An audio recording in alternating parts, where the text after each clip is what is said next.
It is about the trauma, and it's a little about kind of the inevitability of the trauma, both immediate and cumulative trauma. That's not something that can be changed. How that's addressed can absolutely be changed and should be changed. Welcome to Elevate, the gathering spot for first responders, their families, and the communities that support them. Hello and welcome back to the Elevate podcast. I'm so glad that you were able to join us today. Right now, I want to make sure that you subscribe, you like, and you share. The main thing about sharing is if you hear something during this episode, I think this is going to be a great episode for you to share because we're going to be talking about a documentary that's out there that I believe I saw in November. And every EMS and firefighter, anybody that's involved in any type of EMS and first responder stuff needs to see this documentary. So go ahead and share this with those people. So my guest today is Bryony Gilbey. She is actually the producer and executive producer. Is that right? Producer and director. Producer and director of a film called Honorable but Broken EMS in Crisis. And it's a pretty moving movie. We were kind of, all of us that I looked around the room when we were watching it at that symposium or what the conference, the Ohio Chiefs conference, everybody was just like quiet. You could hear a pin drop in that room. Very powerful, very needed. So Bryony, welcome to the Elevate podcast. Go ahead and introduce yourself to tell us a little bit about yourself and your background, and then we'll dive deeper into the documentary. Absolutely. I'm really happy to be here. My background is in journalism of all kinds, and I started off in print and got into television back in the day, working for 60 Minutes, CBS News. And then after that, kind of got into longer format with ABC News Productions, making documentaries for Discovery Health and Discovery Channel, A&E Biography. I just really love that longer format, give it a little bit of time to breathe with the subject and get into the weeds with some of the different aspects. And so when I thought about starting up my career a little bit again after having spent some time at home raising my children, I was looking for a subject that I could really get my teeth into. I wasn't sure whether it was going to be a print piece or a film piece. And I just decided that this was a topic that was not being covered well, needed addressing, and had great visual potential. And so I just kind of started researching, which is I absolutely love to do. And just it took off from there. It became a project that I could use my kind of investigative journalist skills and also just some sort of compassionate storytelling, because really that is the kind of the kernel in any of these successful stories, is finding the personal stories behind the wider subject. Right. And, the subject that you cover in this is so, I'm a first responder, as we all know. I mean, that's what this podcast is all about, is helping the first responder that may not know that they need help yet, and they get introduced to the Elevate podcast and they hear my guests and they hear stories about me and my struggles in mental health throughout the process, which came very late in my career. I'm almost 30 years into a healthcare career as a respiratory therapist first. For about 10 years before I became a paramedic, and there was my own little, drips in the bucket during that time, because I worked level 1 trauma centers and ICUs, mainly as a respiratory therapist. So I saw some of that. I wasn't on scene with it, but I saw it when they brought it in, and just horrifying things, of course, and what we see in the EMS world now, and the hours and the volume, depending on where you're at. They can all play a role in our mental health, our home life, away from our home. Anything that ever breaks happens when I'm on duty. That's like a common thing that most first responders will agree to. But what made you want to actually dive deep into this subject specifically? Are you a first responder yourself or close to first responders? Like, why? Well, I mean, you mentioned that the subject had, the possibility of the visuals and the topic, but what really drove the heart to get you to really dive deep into this when it comes to it? Like, do you know people in the EMS world? I do. So I had a very good neighbor who's actually in the film, Dan Blum, who had been involved for decades, and we had often talked about the subject. And he actually had introduced first my oldest daughter, and then my consecutive children, to our youth corps program in our hometown, and it was a very, very productive program. It was a selection process. It was very prestigious to get into this program, and my kids just really took to it like ducks to water. It became a great way to serve the community and also have be responsible to others and to yourself, which is as high schoolers and as a parent, I was grateful that my high schoolers had that structure and that accountability. And so just becoming part of that community and through the stories that they told and my kids told, it became rapidly clear to me that I didn't know anything about EMS. And that's surprising as somebody who is kind of, reading the papers and trying to stay in news. I had been in television news, that I didn't know anything about it. My knowledge was very superficial. And I was also aware that that was a very common situation. People outside of EMS had absolutely no idea what EMS does. And I mean, you can just ambulance driver, just the fact that you can actually call someone an EMS an ambulance driver, whereas you would never say a police car driver or fire Right. truck driver. Yeah, it's a little touchy. Yeah. Right. I mean, there and then, right? That's so. It just became a passion for me. And you can probably see, if you've seen the film, you can probably tell that my passion wasn't trying to explain to people outside of EMS what EMS does. And mostly this film has been shown to people inside of EMS. And you're right, there's a silence. And when the film finishes, there's always this awful silence. And I think they hated it. But it's just people digesting right. It's heavy. I mean, it's heavy. It's heavy. You start off, just go ahead and do a little synopsis, like whatever you do for your normal synopsis about what the film is about and the main story behind it. If, whatever you speak on normally about that, because, the name itself really helps explain it. Yes, there is a crisis situation that is shared, unfortunately, but then it gets into the deeper problem of EMS in general. So go ahead and do a little synopsis of what the show's about, so people still want to go watch it and they don't get all the nuggets, but because I think it's still super powerful. Absolutely. So I think when we had everything together and we put our first draft out there, it was probably a little over 2 hours. And even then we felt like we weren't doing justice to a number of the aspects of, this industry. And so we really had to be very selective about what we covered. And there were aspects of EMS that we left out because we didn't want to do an entirely negative piece. I thought that was terribly unfair as well. And we didn't want to come across as this is an industry that's just complaining. Because there's a tremendous amount of, I'm overusing the word passion, but there is a tremendous amount of passion of people that just want to be helpful. They want to be out there helping people in their community and serving in that healthcare industry. And we wanted to have that be part of the film. But it's sort of about the back and forth. It is about the trauma. And it's a little about kind of the inevitability of the trauma, both immediate and cumulative trauma. That's not something that can be changed.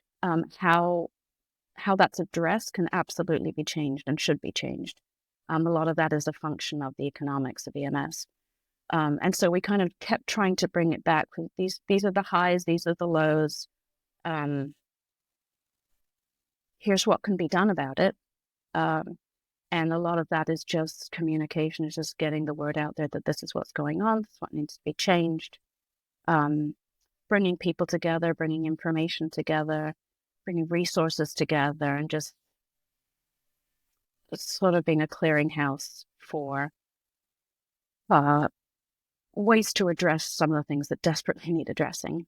Right. That, Right. in a nutshell. I don't know if that was a nutshell, Yeah. but Well, it's one of those things. Like, one of the big things I took away from the watching it, of course, the tragic story at the beginning, that's just horrible. But the main thing was something we talked about on our pre-call, and it's, if we don't do something, we won't have people to. We'll be back in the 60s again, where we only have people scooping and throwing people in the back of a truck and driving fast to a hospital. There won't be any pre-hospital care. And that's the way I see EMS. And being on both sides of the fence, the hospital side and the EMS side, we are an extension of healthcare. I mean, that's what we need to be thought of. And they don't think of us that way. When it comes to EMS specific, and the firefighters and the divisions that do EMS, whether that's private, whether that's third party, whether that's fire-based EMS, the EMS divisions run the show when it comes to, I mean, they may say that the EMS doesn't run their philosophies and their community, but EMS is the utmost number one call. It's not fires, it's not car crashes, and unfortunately, yes, there is EMS involved in a car crash, but EMS is, and we get more EMS calls than anything else in any of those divisions, right? So it's one of those things where if we don't do something, our retention is horrible. And you address the retention. Talk a little bit about the percentages of people that are leaving within such a short period of time and either being done with the career or going into something else. Absolutely. I think the national average is 25 to 30% turnover every 4 years. 4 years. That's 4 barely years. enough time to get your feet wet in EMS, by the way. Absolutely. And if you think about it from the patient's perspective, the public's perspective, that's who's showing up at your door, is somebody who has probably 5 years or less experience. And there just isn't that institutional passing on of information and experience. And you think about the range of things that people in EMS see, the range of medical traumas or situations. You just can't teach that in a whatever, like a 12-week course, whatever it is. You have to have that experience. And so, it just, and one of the things that I saw when I was first starting this project was a film, this wonderful, sort of Disney-esque piece in the local news about this group of high schoolers in upstate New York who had taken over the local EMS system because everybody else had left. And it was like, oh, these wonderful high schoolers. And I think, yeah, but that's actually not the story. The story is teenagers who probably, some of them who aren't old enough to drive, Right. are turning up at your store when you're at your door. And that is concerning. I mean, I think, and that's, my knowledge is very strong in terms of New York State, but I think it's sort of countrywide. But New York City versus upstate, it's not any different. I mean, EMS are paid significantly less than nurses, firefighters, Starbucks baristas, respiratory therapists. Right. I mean, I know both sides, and I did take a pay cut to go down and become a paramedic. I shouldn't say down. It was a down in pay. I had to learn more. I had, as a respiratory therapist, I'm focused on one thing, one basic thing, the respiratory system, airway and lungs. And for EMS, I needed to learn cardiac. I needed to learn trauma. I needed to learn OB. I need to learn, sepsis, and it's just, all those major areas where, as a therapist in the hospital, yes, I see all those other areas, and I've gotten knowledge from that, from watching doctors and EMS bring patients into the ER and caring for different parts of the, different modalities and disease processes. So I did get some great experience as that. But when you're in EMS and you and your crew are the only ones that are standing between, the hospital, definitive care and some early, help in what they're calling 911 for, it's a little bit different story. It's a little bit different stress level. It's a little bit different, concept, period. Because especially if you are, the very first medic I was on was a private ambulance, and I had a basic with me, which, I'm not sure exactly. It's national. It's, there's 3 levels of EMT. It's basic, intermediate, or advanced, and then paramedic. Advanced is starting to kind of phase out, but they're still around and they still do stuff as well. We have a few EMT intermediates in my division. But for the most part, the basics can't do as much, and everything relies on the paramedic. So if I didn't have that ICU and level 1 trauma center knowledge, my very first run would have been a disaster. It was, because I had that experience and I was a brand new medic and I was thrown into the deep end with a very ill patient and a transfer, even out of a hospital, because like I said, it was private. This person was basically on death's door and they wanted to be back home. Essentially, the family wanted to be back home. And it was, I knew to call in another medic. Like one medic in the back of that truck was not enough for that patient. And, thank goodness I had the background I did, or that would have been a whole different story. But fast forward and think about who we are putting into the service and the youth and whatnot. Like, they won't have that 10 years of hospital experience. They're going to, not all of them, some of them will. I mean, a very small percentage do it the way I did it. But, it's one of those things where that's scary. And that's scary for the loved one. That's scary for the practitioner. That's very scary for the practitioner, because that first run could be the end of their career because of a possible not knowing, what to do and something bad happening. And now it's on them. So absolutely. Yeah. And you get those paired often with 2 people in an ambulance that have less than 5 experience. Yeah. I certainly get that in New York City. It's incredibly dangerous. Yeah. And, it really falls on, we do a lot of training in my division, in my department, and we've really upped our training in the last 5 years, and it's really made a big difference. And it's always when they do a employee survey, it's always one of the top things that our employees say that they like is the amount of training, even though they gripe about it because I'm one of the trainers, like, oh, we got to train today. But ultimately, you don't see, we trained on delivering babies for like 2 or 3 years in a row. We finally got an awesome, mannequin that delivers a baby, and we've done a lot more with it. And, yes, there was babies delivered, prior to that, but not for me. I've been in the industry for almost 20 years as a paramedic. I've seen plenty of births in the hospital setting in ER or, as a respiratory therapist, being in the delivery rooms for respiratory therapy purposes, for breathing for that child. But I've never delivered a baby myself until about 6 months ago, delivered my first baby, like, okay, I had to know what to do, me and my crew. And my partner had delivered a baby before. So luckily we had one experienced in there, and I'd seen plenty. Right. But it's one of those things where that's the stuff that training is huge about. And if some of these busier departments, they don't get the training, some of these departments don't have the extent of training that others do. And that is, did you come across anything during your research that departments that, maybe the difference between how much training they had compared to other departments? And did that ever come up? Because that'd be a really interesting topic of why training is so important all the time. Like literally on a daily, almost on a shift basis, you do something to learn something you haven't done in 10 years, or 5 years or 1 year. Not specifically that. I did find that providers that were better funded and had those programs and also leadership training programs in place, there was just the employees just had a better sense. They were more confident. They were less stressed. They were less traumatized because, as you say, they've been exposed to higher training rates, and their leadership was supportive. And so it all feeds into that better workplace environment. And I'm not talking about just in the ambulance core buildings themselves, but also, in the ambulance. Right. Better interpersonal relationships. And so I think that all feeds into that. Right. Absolutely. Well, just having support.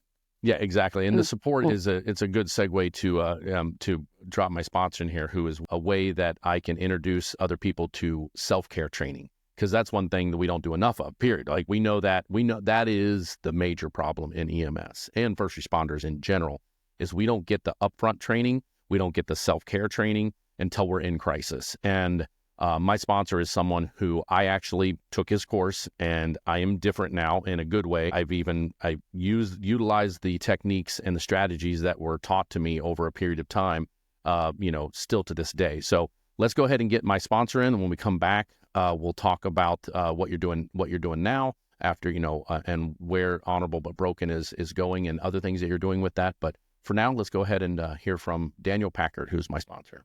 Let me ask you a question. Would your life be better if whatever you're struggling with, you could finally break free of? So what am I talking about? The Funky Five. What's the Funky Five, you ask? It's those oh-so-familiar struggles: procrastination, people-pleasing, perfectionism, low self-confidence, and the one I call the big A, anxiety. For years, I struggled to manage my own version. I call them my Funky Three.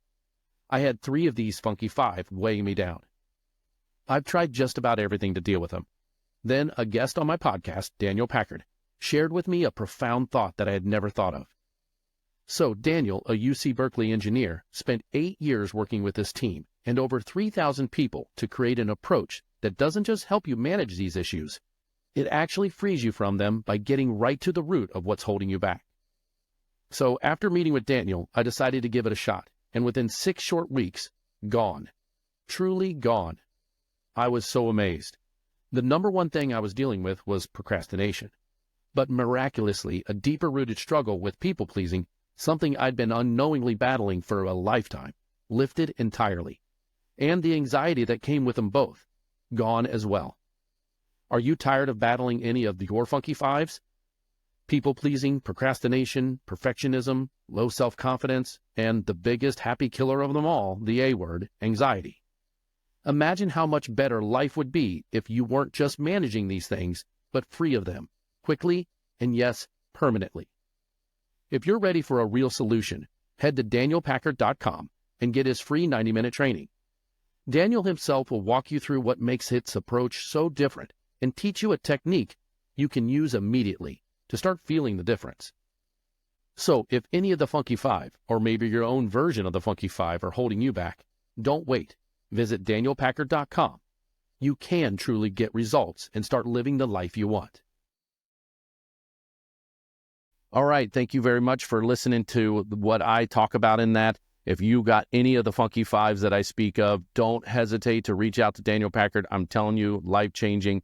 To put it to you this way, my wife even stopped me a couple of weeks ago and said, wow, you handled that way different than normal. And I'm like, what do you mean? She's like, that situation would have been a complete nightmare for us, and you handled it different. What's going on?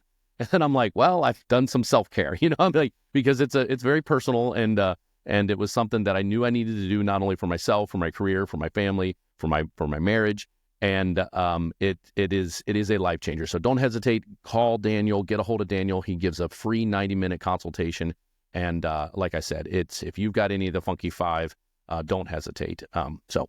Back to Bryony Gilbey here when it comes to Honorable But Broken, EMS in Crisis, the documentary she was a producer and director for and has gotten out to the world. How do people find this movie to watch it? Is it something we can link in and they can just go and watch it? Or has Netflix picked it up yet or anything like that? Like, what's going on with the deliverability of because I think everybody needs to see it.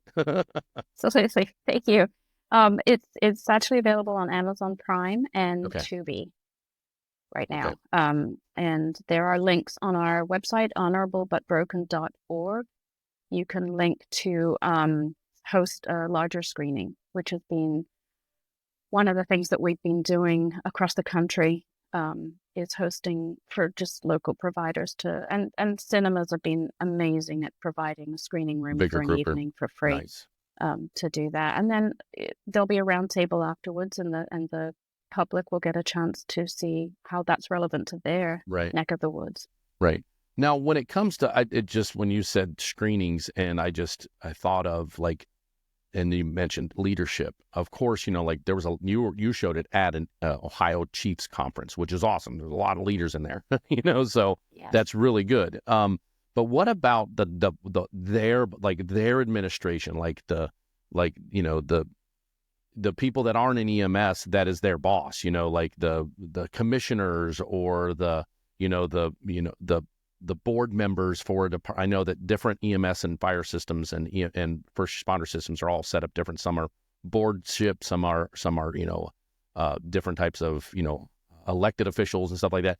How often do you get to show that to them? Because I think that'd be huge to get this to be shown to our elected officials, so they see like it's a bigger issue than what we always talk about with why we need different things.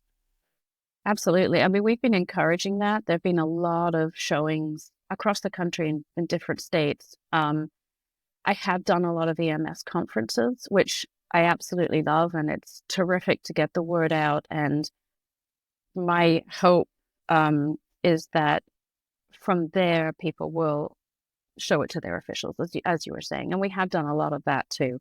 I've been to a few of them. We've shown it in Congress in DC, Okay, or great. National Congress. We're hoping to do that again through different companies that I've worked for on this film, through ProdigiMS and Boundtree.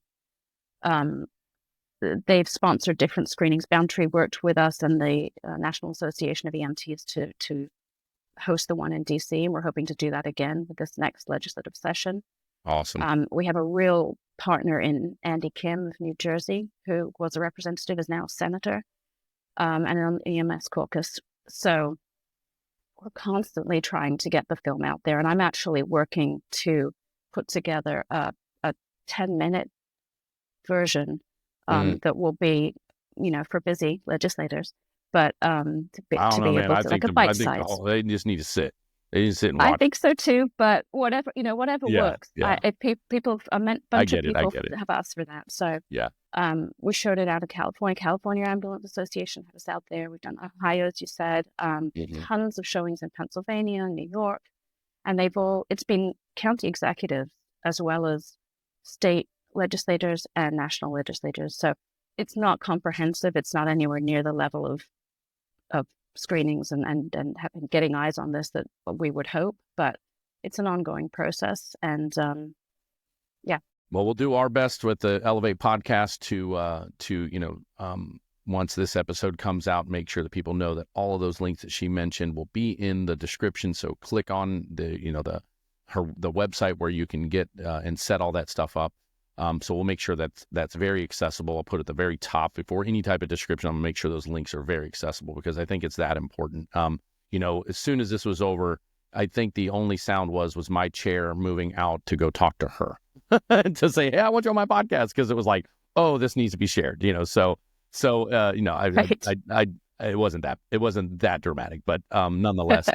So how long has this movie been out? And then once you cover that, go ahead and talk about what's the next thing you're doing. Because I know that you mentioned that you're doing some more now, that you like you said, you found a niche that you really enjoy and you can get your heart behind and is needed.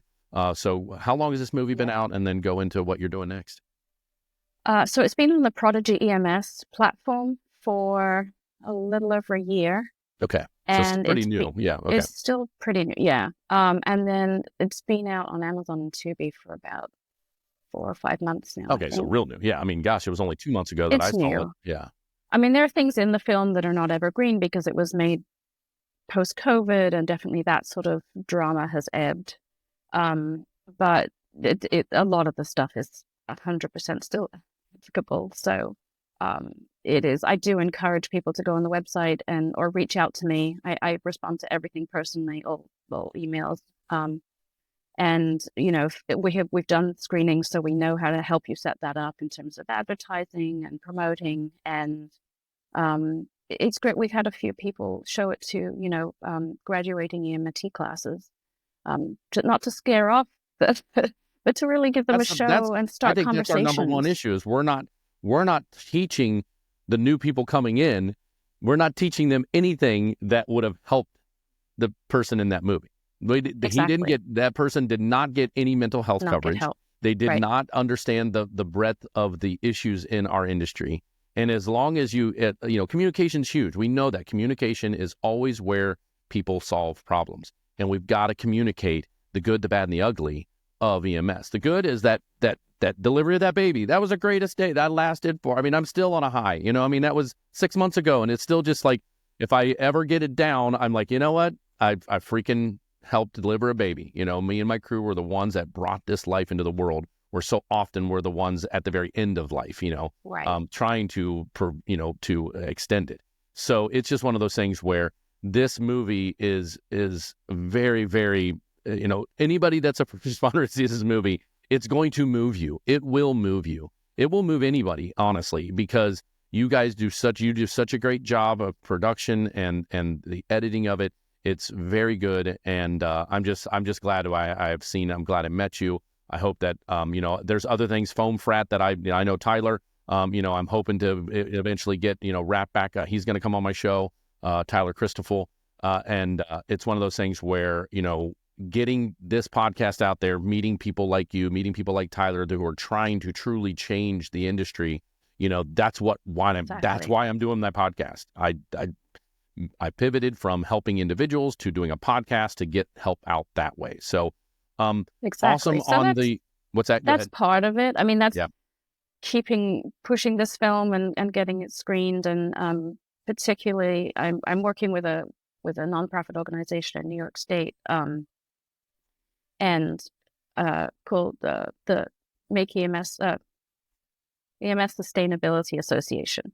It started off as Make EMS Essential. EMS Sustainability Association, we're working with a number of statewide organizations and basically trying to get everybody together to change the law in New York State. We had some success last year.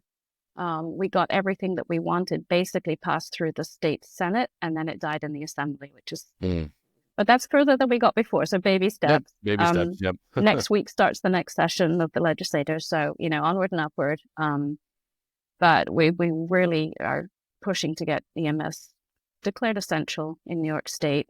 Unbelievable that it isn't. Right. And, get some benefits. So that's basically anybody that was essential during COVID should just be automatically essential. Absolutely. So, I mean, they're interested parties. That's when we figured it out. That left the way it is essential. Yeah. Exactly. But so what are you doing now? What's the next project? Because like I said, you probably got that passion and that drive to do something else that will help move the needle again. So two things. The advocacy work continues, but I'm also I'm co-authoring an article that we're hoping to sell with an amazing retired police, an NYPD retired police captain and Central Park EMT called George Molay. We're doing a piece on the New York City EMS. It's a whole can of worms. I'm not going to spoil it. You have to wait for that. And then I'm also very excited. We're in the post-production stage now of a film we're doing with Tyler and Foam Frat. They kind of gave me more or less carte blanche to do a documentary series with them. And our first film is about whole blood pre-hospital whole blood transfusions. So that we're looking to get that out February. Nice. Oh, that's cool. Soon. Oh, that's so great because we had. Well, that's great. No, the reason why is Dr. Antebi came in and did our conference for my division. Amazing. We have a winter conference in November. It was like right around the same time that the Ohio Chiefs thing was. But he came in and he spoke, of course, on his pediatric stuff, and then he switched over to talking about whole blood and the changes that it's happening to him and his department. And I'm like, okay, well, and we know that it's now at least in Ohio, it is and every state is different, of course, of what we can do for our practice. And a whole blood is now approved. So it's just a matter of time. We know it's coming. So we need to get a hold of the people, watch these documentaries that you probably show, but the good, the bad, the ugly of how it started and how inefficient it was in the beginning and how more efficient some of the places are now. I know Texas has got an exchange program now, so you're not wasting any. So that was like, hopefully we can sink our teeth into who has done it and refined it and then go from there.